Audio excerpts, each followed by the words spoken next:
everyone, I'm Jinsi from S3 Chemistry. Today I am going to discuss the poem When I Was Growing Up by Nellie Wong. Nellie Wong was born in 1934 in Oakland, California.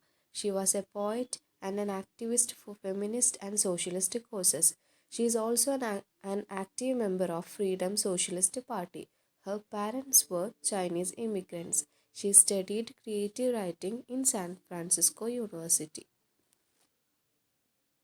When I Was Growing Up is a poem by famous Chinese American writer Nellie Wong, who is best known for her themes of feminism and identity.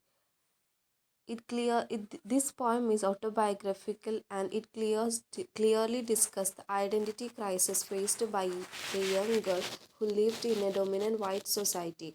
The poem also discusses the issue of racism and discrimination. It is a subjective poem and powerful. The poet uses powerful language. The poem is written in first person narrative.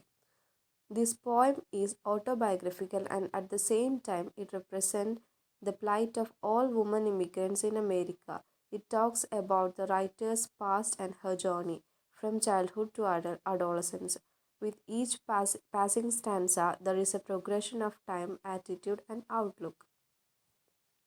The poem opens with the thought of a young girl who wishes to disown her identity and culture and tries to fit into the dominant white majority. She talks about the discrimination she faced because of her appearance and color and expresses her desire to be like the fair, blonde, sensuous, and desirable American woman. The discrimination was so evident that she started believing in her own darkness and began wearing imaginary pale skin. She says that in spite of having a good command over the American language and American lifestyle, she was still an American.